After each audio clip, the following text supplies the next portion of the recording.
నమస్తే and welcome to Raj news. నేను Reena. Details లోకి వెళితే ఎల్లుండి ఏపీకి ప్రధాని మోదీ వస్తున్నారు. మోదీ రాక సందర్భంగా సభా వేదిక ఏర్పాట్లను మంత్రి నారాయణ పరిశీలించారు. మరోవైపు ప్రధాని పర్యటన ఏర్పాట్లు దాదాపు పూర్తయ్యాయి. ఇక వర్షం వస్తే పార్కింగ్ కు ఇబ్బంది లేకుండా చర్యలు చేపట్టామని అన్నారు మంత్రి నారాయణ. ప్రోటోకాల్ ప్రకారం అందరికీ ఆహ్వానం పలుకుతున్నామని తెలిపారు. అన్ని శాఖల సమన్వయంతో ముందుకు వెళుతున్నామని వెల్లడించారు.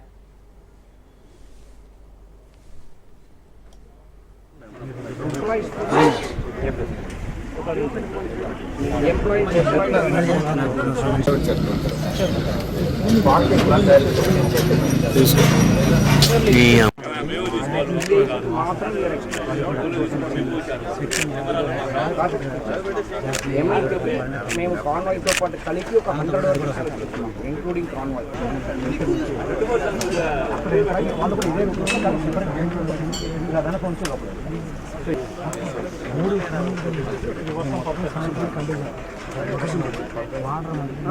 తెప్పిస్తాం మేము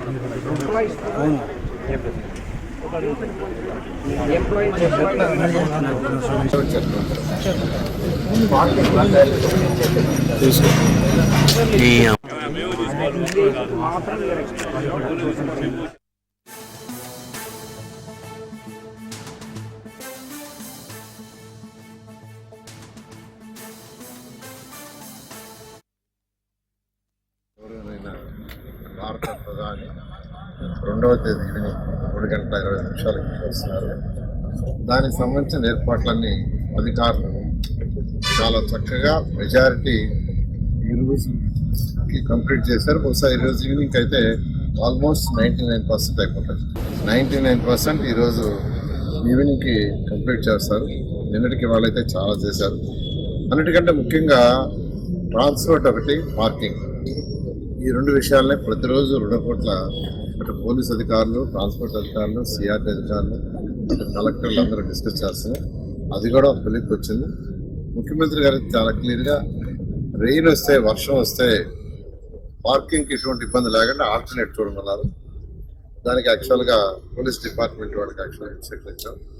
ఒకవేళ రెయిన్ ఏదన్నా వచ్చి పార్కింగ్, ఎందుకంటే ఇది బ్లాక్ కాటన్ సాయిల్, పార్కింగ్లో పెట్టలేకపోతే ఇక్కడ రోడ్లు ఉన్నాయి. సిఆర్టీ 2014-19లోనే 300 కిలోమీటర్లు రోడ్స్, ట్రంక్ రోడ్స్, అంటే 1 లేయర్, 2 లేయర్, 3 లేయర్లు వేస్తున్నారు. వాటన్నిటిని పర్సూ చేసుకోమన్నాం. వాటి మీద పెట్టుకునేటట్టుగా ఆల్టర్నేట్ ప్లాన్ బి, దాన్ని ఈరోజు యాక్చువల్గా డిస్కస్ చేస్తున్నారు. ఈరోజు మధ్యాహ్నం లోపల ఆల్రెడీ ఒక 3000 వెహికల్స్, 3000 బస్సులు, ఒక 1000 కార్లు పెట్టడానికి ఆల్రెడీ ప్లాన్ చేశారు.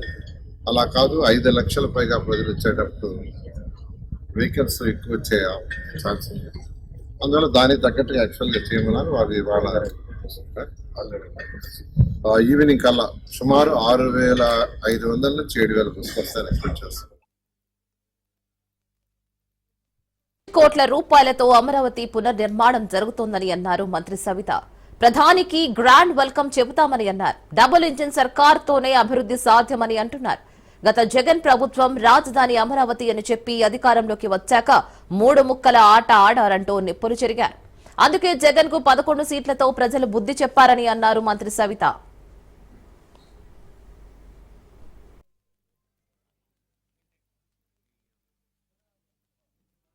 మరి ఎంతో కాలంగా ఎదురు చూస్తున్నాం. మన ప్రధానమంత్రి గారు అమరావతి పునర్నిర్మాణం కోసం 1,00,000 కోట్లతో పునర్నిర్మాణానికి మే 2వ తారీఖున వస్తున్నారు.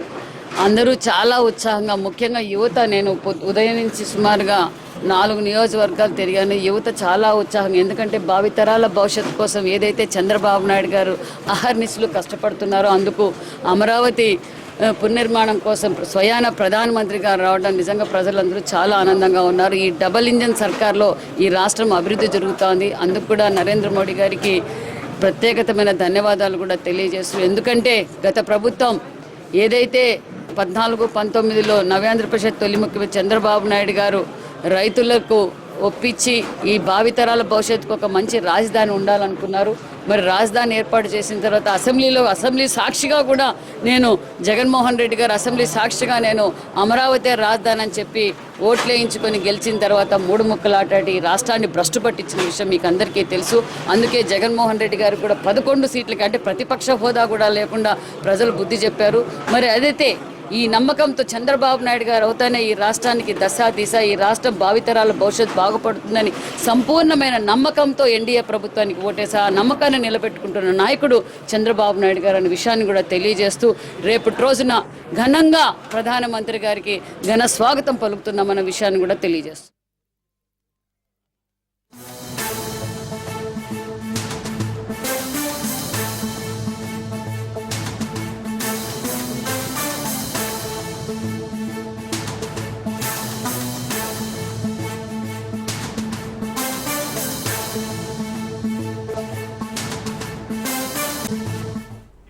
బులెటిన్ లో బ్రేకింగ్ న్యూస్ చూస్తున్నాం. కియా ఇండియా కార్ ఇంజన్ల చోరీ కేసులో పోలీసులు 6 కంటైనర్లను సీజ్ చేశారు. సత్యసాయి జిల్లా పెనుకొండ మండలం ఎర్రమంచిలోని కియా కార్ల తయారీ పరిశ్రమలో 940 ఇంజిన్ల చోరీకి సంబంధించి ఈ ఏడాది మార్చి 19న కేసు నమోదు కాగా పోలీసులు దర్యాప్తు చేపట్టారు. మరి కేసులో ఈ నెల 16న 8 మంది నిందితులను అరెస్టు చేసి రిమాండ్కు తరలించారు. ఈ నెల 25న A1, A4 మినహా మిగిలిన 6 నిందితులను ఇవాల్టి వరకు కస్టడీకి తీసుకున్నారు.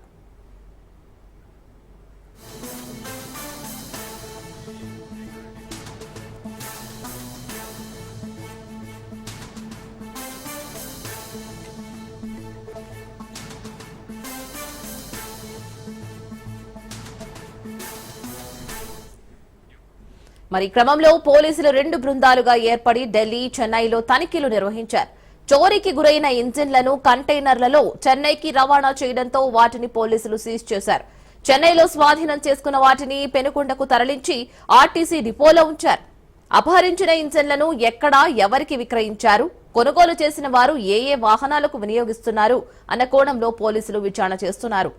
మరి దీని మీద మరింత సమాచారం మా ప్రతినిధి శేఖర్ అందిస్తారు. శేఖర్ రెడ్డి, మరి మొత్తానికి కియా కార్ల ఇంజన్ల చోరీపై ఇప్పుడు దర్యాప్తు అయితే కొనసాగుతుంది. మరి దాని మీద మరింత అప్డేట్స్.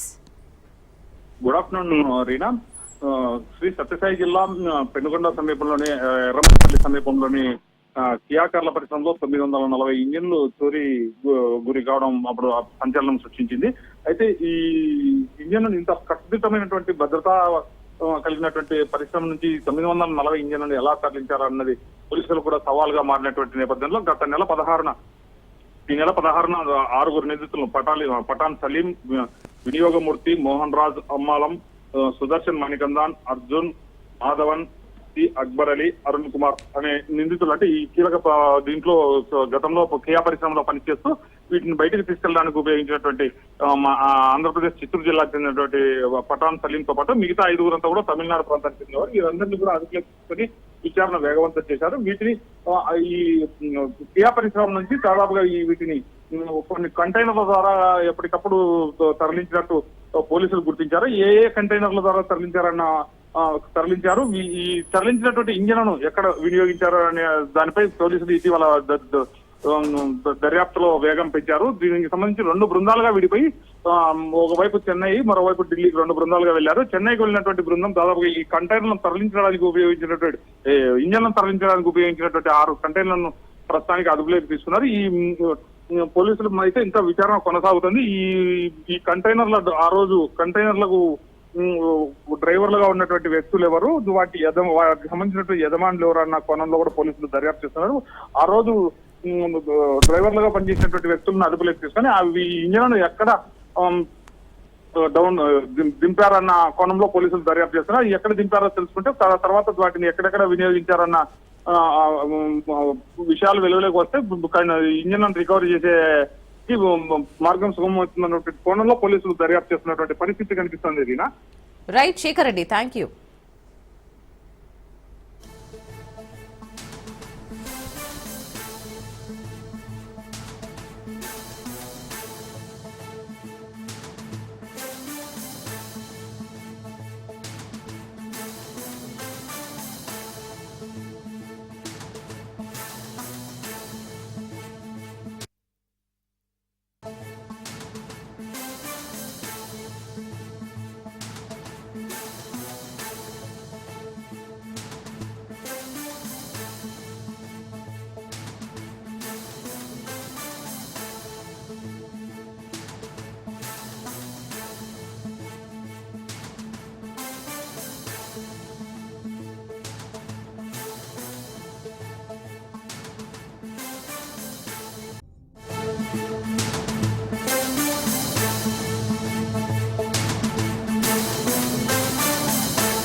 విశాఖ జిల్లా సింహాచలంలో గంట గంటకు భక్తుల రద్దీ పెరుగుతోంది.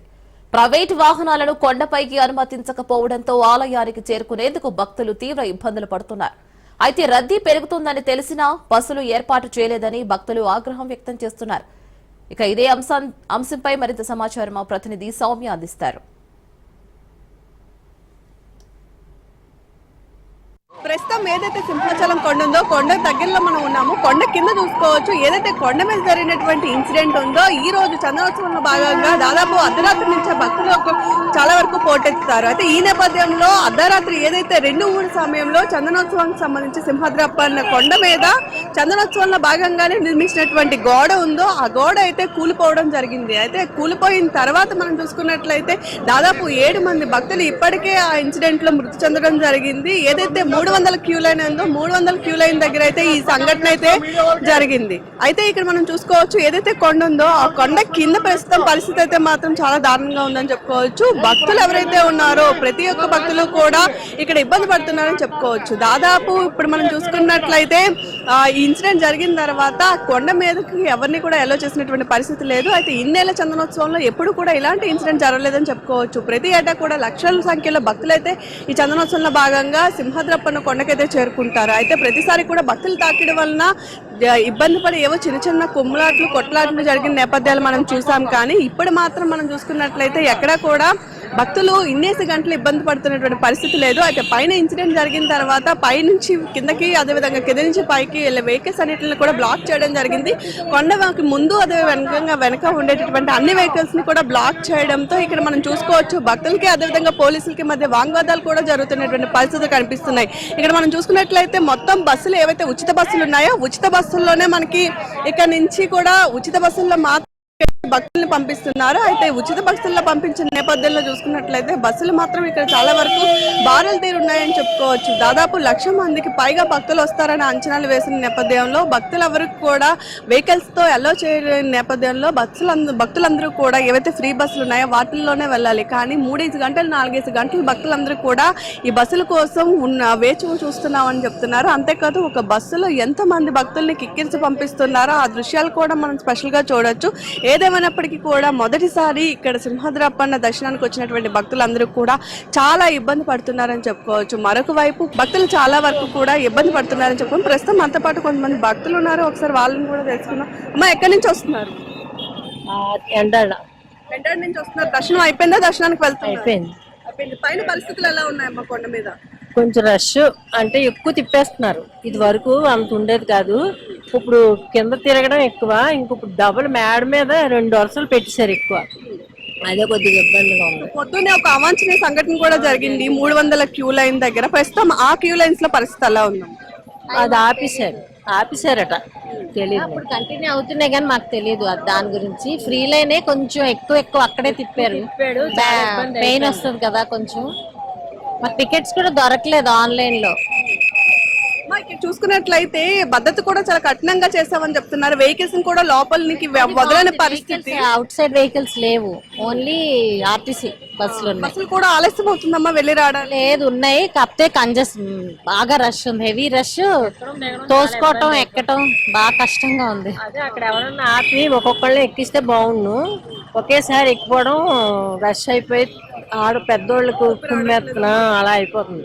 సో చూస్తున్నారు కదా, క్యూ లైన్ లో భక్తులు దాదాపు 5:30 గంటలకు నిల్చుంటే 10:30 అయింది దర్శనం అయ్యేసరికి అని చెప్తున్నారు. అయితే ప్రతి సంవత్సరం కూడా టికెట్స్ అవైలబుల్ గా ఉండేవి, లేదా ఏర్పాట్లు చాలా బాగా ఉండేవి. కానీ ఈ సంవత్సరం ఈ సంఘటన జరగడంతో, ఏదైతే దురదృష్టకరమైనటువంటి సంఘటన జరిగి అక్కడ కొండపైన ఉండేటటువంటి గోడ కూలిపోవడంతో అక్కడ చాలా వరకు ఇబ్బందికర పరిస్థితులు ఉన్నాయి. కాబట్టి భక్తులకు కూడా చాలా వరకు తిప్పి క్యూ లైన్స్ లో దర్శనానికి పంపిస్తున్నారని చెప్తున్నారు. మరొక వైపు ఈ ఫ్రీ బస్సెస్ ఏవైతే ఉన్నాయో మొత్తం అన్ని వెహికల్స్ ని క్లోజ్ చేసేయడం వలన ఫ్రీ బస్సుల్లో మాత్రమే వెళ్లాల్సి వస్తుంది. సో ఈ నేపథ్యంలో బస్సుల్లో కూడా సంఖ్యకు మించి ఎక్కువ టికెట్స్ ఉండడం వలన ఊపిరి కూడా ఆడడం లేదు. అదేవిధంగా పెద్దవాళ్ళు, చిన్నపిల్లలు ఎవరైతే ఉన్నారో వాళ్ళందరూ కూడా తీవ్ర ఇబ్బందులు పడుతున్నారని మాత్రం మనకు తెలిసింది. ఇది ప్రస్తుతం సింహాద్రి అప్పన్నకు సంబంధించి కొండ కింద అదేవిధంగా కొండ మీద ఉండేటటువంటి పరిస్థితుల అప్డేట్. Out to studio.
మరో బ్రేకింగ్ న్యూస్ చూస్తున్నాం. కృష్ణా జిల్లా పెనమలూరు కళాపాంబుల సచివాలయంలో ఒక వ్యక్తి మద్యం మత్తులో వీరంగం చేశాడు. ఏకంగా మద్యం సేవించి కార్యాలయానికి వచ్చిన సతీష్ అనే వ్యక్తి తన భార్య ఇంటి పేరు మార్చాలని రాతాంతం చేశాడు. అదే సమయంలో సర్పంచ్ బాలస్వామి సచివాలయంలో ఉన్నారు. పంచాయతీ సెక్రటరీ సర్పంచ్ పై భూతుల దండకం చేశాడు. అంతేకాదు సర్పంచ్ బాలస్వామిపై టెస్టర్ తో సతీష్ దాడి చేశాడు. తీవ్ర గాయాలైన సర్పంచ్ ని స్థానికులు ఆసుపత్రికి తరలించారు. బాధితుడు బాలస్వామి పోలీసులకు ఫిర్యాదు చేశాడు.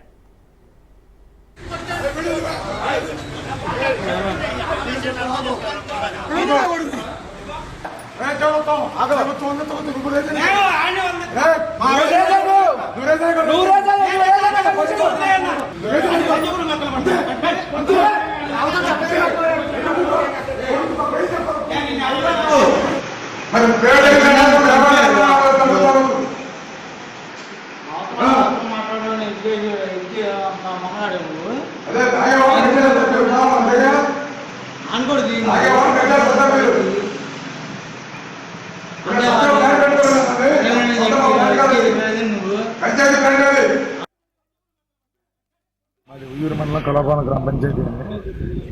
నేను కళాభవన గ్రామ పంచాయతీ సర్పంచ్ సునుమార్ సుబ్రహ్మణ్యేశ్వర నా పేరు. ఈరోజు నాపై దాడి జరిగింది మా పంచాయతీ ఆఫీస్ దగ్గర. ఉదయం 10:30కి మా సెక్రటరీ గారు నాకు ఫోన్ చేసి పంచాయతీ ఆఫీస్ గారి దగ్గర గొడవ చేస్తున్నారు, కొంచెం వెంటనే ఫోన్ చేశాను నాకు సెక్రటరీ గారు. ఫోన్ చేసినప్పుడు నేను ఇద్దరు సాయంత్రం ఏదైనా వస్తారండి అన్న. కాదండి, మీరు త్వరగా రావాలి, ఆఫీస్ దగ్గర ఎవరో వచ్చి మా మీద మాకు గొడవ పడతామని చెప్పేసి అన్నారు. నేను అలవాడిగా బయలుదేరి వచ్చేసాను. వచ్చేపాటికి కోరపాటి సతీష్ అనే అతను ఫుల్గా తాగి మధ్య మత్తులు మా సెక్రటరీ మీద డిఎం మీద పోట్లాడి గొడవ చేస్తున్నాడు. మా పంచాయతీ ఆఫీస్కి మినరల్ వాటర్ ప్లాంట్ కట్ చేస్తే మీ గారితో మాట్లాడుతున్నాం. మా నోటీస్ ఇవ్వడానికి కట్ చేశారండి, సర్వీస్ చేయడానికి కట్ చేయాలని మాట్లాడుతున్నాం. ఈలోపు అతను ఇదేంటి సర్పంచ్ ఏంటి, అదేంటి ఇదేంటి అని చెప్పేసి బూతులు తిడుతున్నారు. ఏంట్రా మాట్లాడుతున్నామని చెప్పేసి బట్టి మా తమ్ముడి మీద కనబడ్డాడు. వీళ్ళిద్దరు కనపడుతుంటే వెళ్ళి మా తమ్ముడి బట్టి మీద లాగిన మరుక్షణమే మా తమ్ముడి మీద కనబడ్డాడు. అతను వచ్చి మా తమ్ముడి మీద కూడా అటాక్ చేశాడు. ఈ పక్కన మొత్తం చీరికిపోయింది, గుండె మీద పడిచాడు. అదే రకంగా నన్ను చేతిలో టెస్ట్ పట్టుకుని ఇక్కడ ఈ 3 పోట్లు పొడిచేసాడు. ఎమ్మటెమ్మటే అటాక్ జరిగింది. ఎమ్మటే మా సెక్రటరీ గారు వీళ్ళందరూ బయటకు వచ్చి అయ్యో రక్తం కారిపోతుందని చెప్పేసి గవర్నమెంట్ హాస్పిటల్ తీసుకొచ్చి ఇక్కడ తెలుగు రాష్ట్రాల్లో అక్షయ తృతీయ సందడి నెలకొంది. ఉదయమే బంగారం షాపులు తెరిచారు వ్యాపారులు. షాపులకు పూలతో ప్రత్యేక అలంకరణ చేశారు. బంగారం కొనుగోలు చేసేందుకు మహిళలు ఆసక్తి చూపిస్తున్నారు.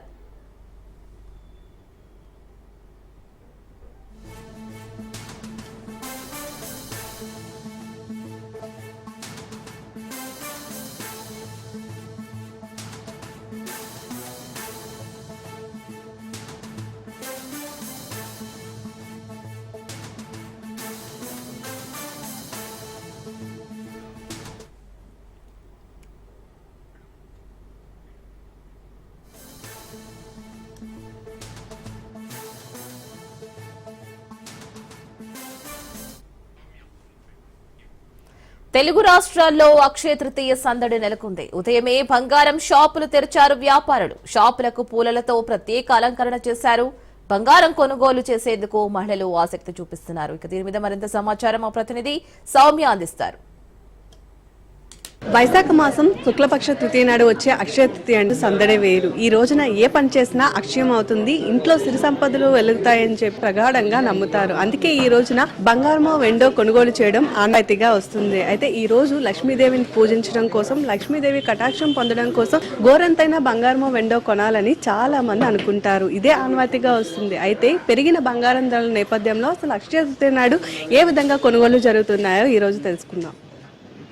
చాలా మంది అక్షయ తృతీయ నాడు బంగారం కొనడానికి ఆసక్తి చూపిస్తున్నారు. కొంతమంది కస్టమర్స్ మనతో పాటు ఉన్నారు. అసలు ఈ అక్షయ తృతీయ రోజు ఎందుకని స్పెషల్ గా గోల్డ్ కొంటారు, ఆనవాయితీగా వస్తుందా, ఒకసారి అడిగే ప్రయత్నం చేద్దాం. సో అక్షయ తృతీయ వచ్చేసింది. సో చాలా మంది అక్షయ తృతీయ నాడు గోల్డ్ కొనుగోలు చేస్తారు. సో మీరు కూడా కొనడానికి వచ్చారు? కొనడానికి వచ్చాం. Jewelleries, neck chain every year కొంటాం. ఎందుకని అంత సెంటిమెంట్ గా ఫీల్ అవుతారు? దేవుడికి పెడదాం అంటే ఇయర్ మొత్తం గుడ్ వేవ్స్ లో అవుతుంది అని చెప్పి చాలా ఎక్కువ నమ్ముతారు కాబట్టి కొంటున్నాం కదా. నా పేరు తిరుమలరావు అండి, శ్రీకాకుళం. అంటే అక్షయ తృతీయ కాన్సెప్ట్ ఏంటంటే యాక్చువల్గా ఈ డేట్ని కొంటే ప్రతి సంవత్సరం కూడా ఈ డేట్ అనుకొని మనం అక్షయ తృతీయ నాడు కొనాలి అనిపిస్తుంది. అదొకటి. నెక్స్ట్ అగైన్ బంగారం అనేది లక్ష్మీదేవి తాలూకా ప్రతిరూపం కనుక ప్రతి వారు కూడాను దేవుడి దగ్గర పెట్టడానికి కానీ ఏదో ఒక డేట్ మన దగ్గర డబ్బులు ఉన్నాయి లేకపోని ఈ రేట్లు పెరిగినప్పుడు కూడా కొనడానికి ప్రతి సంవత్సరం మేము వస్తున్నాం. ఈ సంవత్సరం కూడా ఏదో కొనడానికి వచ్చాము, చూసాము, ఏదో ఒకటి సెలెక్ట్ చేసాము. సార్ మీరు ఎవ్రీ ఇయర్ కూడా అక్షయ తృతీయ నాడు కొనుగోలు చేస్తారా? గోల్డ్ గానీ వెండి గానీ? ఎక్కువగా కొనడానికే ప్రిఫర్ చేస్తాము. ఒకవేళ వస్తువు దొరకకపోతే బంగారమైనా తీసుకొని వెళ్తుంటాం. సో ఈ ఇయర్ చూసుకున్నట్లయితే గోల్డ్ రేటు దాదాపు లక్ష దాటేస్తుంది. సో మరి ఈ సందర్భంలో కూడా మీరు అక్షయ తృతీయ నాడు గోల్డ్ కొంటున్నారా? అంటే ఇబ్బందిగా ఉందా గోల్డ్ రేట్లు పెరగడం వల్ల? ఇబ్బందిగా ఉంది. మరి రానున్న రోజుల్లో ఇంకా పెరుగుతుంది అనే కాన్సెప్ట్ తో కొనుక్కోవడమే. ఇంకా ఇప్పుడు మొన్న 5 లక్షలు ఉండదు 10 లక్షల వరకు పెరిగినప్పుడు కూడా కొనడానికి, ఎందుకంటే రేపు ఇంకా 11 లక్షలు అవుతుంది అనే కాన్సెప్ట్ తో కొంటున్నాం అంతే. దాన్ని బట్టి ఒకవేళ డబ్బులు లేకపోతే కొంచెం బంగారం తీసుకుని వెళ్తాం. ఎందుకంటే అక్షయ తృతీయ నాడు ఏదో గోల్డ్ కొనాలి, వస్తువు కాకపోతే ఎక్కువ కాకపోతే తక్కువైనా కొంటాం. చంద్రకళ గారు ఎవ్రీ ఇయర్ కూడా అక్షయ తృతీయ రోజు కొనుగోలు చేస్తారా? అక్షయ తృతీయ అంటేనే ఆడవాళ్ళకి ప్రత్యేకమైందని చెప్పుకోవచ్చు. ఎందుకంటే ఈ రోజు ఎంత కొంత గోల్డ్ ఇయర్ మొత్తం కొనకపోయినా ఈ రోజు కోసం మనం స్పెషల్ గా ప్లాన్ చేసుకుంటాము. సో మీరు ఎవ్రీ ఇయర్ అక్షయ తృతీయకి ఇలాగే ప్లాన్ చేసుకొని కొంటారు? ప్లాన్ చేసుకుని కొంటాను. ఇదిగోండి తయారు చేసి నాకోసమే చక్కగా ఈ రోజు పట్టుకెళ్ళి వేసి లక్ష్మీదేవికి పూజ చేస్తాను. సో అక్షయ తృతీయ రోజు బంగారం కొంటున్నారు, కానీ బంగారం రేట్ అయితే మనకి పెరిగిపోయింది కదా. సో ఎలా అనిపిస్తుంది? స్కీమ్ కట్టాను. సో చూసారు కదా, అక్షయ తృతీయ నాడు అయితే మాత్రం ఎప్పట్లాగానే కొనుగోలు జరుగుతున్నాయని చెప్తున్నారు. అయితే ఏదైతే గోల్డ్ రేట్లు పెరగడంతో తులం కొనేవాళ్ళు అరతులం, అలాగే ఎక్కువ కొనాలి అనుకునే వాళ్ళు తక్కువ కొనుగోలు చేస్తున్నారు, కానీ కొనుగోలులో మాత్రం ఎలాంటి మార్పు లేదని చెప్తున్నారు. అయితే ఇక బంగారం రేటు కూడా తగ్గడానికి చాలా వరకు టైం పడుతుంది అంటున్నారు. ఇంకా ప్రజలు మాత్రం బంగారం రేటు పెరిగినా సరే కొనుగోలులో మాత్రం ఎలాంటి ఆలస్యం చేయకుండా గోల్డ్ షాపులు అన్నీ కూడా ఎస్పెషల్లీ అక్షయ తృతీయ నాడు సెంటిమెంట్ గా భావిస్తారు కాబట్టి ఈ రోజు మాత్రం యథావిధిగానే కొనుగోలు అయితే కొనసాగుతున్నాయి. అధికార పార్టీలో ముసలం మొదలైంది. వర్గ విభేదాలతో మేమంటూ ఆధిపత్యం కోసం కుమ్మలాడుకుంటున్నారు. ఇదంతా మున్సిపల్ చైర్మన్ పీఠం దక్కించుకోవడంలో తలెత్తిన అసమ్మతి సెగలు. అవిశ్వాసం పాలని ఒక వర్గం పదవి వద్దని మరో వర్గం కుమ్మలాడుకుంటున్నాయి.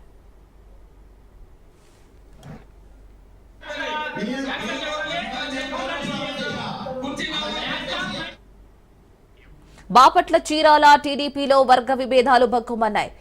చిలికి గాలివానలా మారి ఎమ్మెల్యేని కాదని కలెక్టర్ని కలిసి అర్జీలు సమర్పించారు.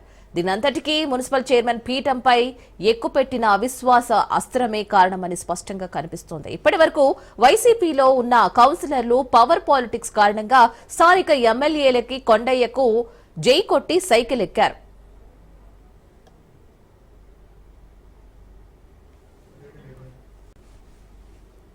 దీంతో మున్సిపల్ చైర్మన్ తప్పించి టీడీపీకి పట్టం కట్టాలని అవిశ్వాసాన్ని ఎక్కుపెట్టారు. కానీ చైర్మన్ జంజనం శ్రీనివాసరావు ఎమ్మెల్యేతో సఖ్యత పెంచుకోవడంతో అవిశ్వాసం అడిగినట్లు అనిపించిన కొందరు కౌన్సిలర్లు ససేమిరా అంటూ మెజారిటీ సంతకాలు సేకరించి కలెక్టర్కు తీర్మానం అందించారు.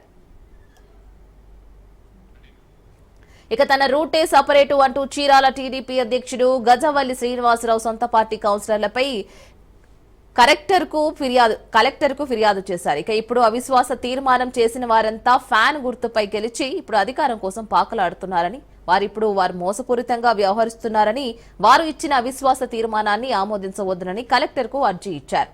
ఇక దీంతో వర్గాలుగా విడిపోయిన తెలుగు తమ్ముళ్లు ఒకరిపై ఒకరు విమర్శలు చేసుకుంటూ అంతర్గతంగా కుమ్మలాడుకుంటున్నారు. ఎప్పుడు ఏం జరుగుతుందో, ఎవరు ఎప్పుడు ఏ పార్టీలో ఉంటారు అని కొందరు అనుకుంటున్నారు. మరోపక్క అయితే అవిశ్వాసం ఉందా, ఒకవేళ ఉంటే కాబోయే టర్మ్ చైర్మన్ ఎవరు అనే విషయం ఇప్పుడు హాట్ టాపిక్ గా మారింది. కొత్త రాజకీయాలు చీరాల పుంజుకుంటున్నాయి. ఇంకొక 5 నెలలు 6 నెలలు మున్సిపాలిటీ ఎలక్షన్ కు పంపిన ఈసీ ఆదేశాలు మొన్న వారం రిలీజ్ చేసింది.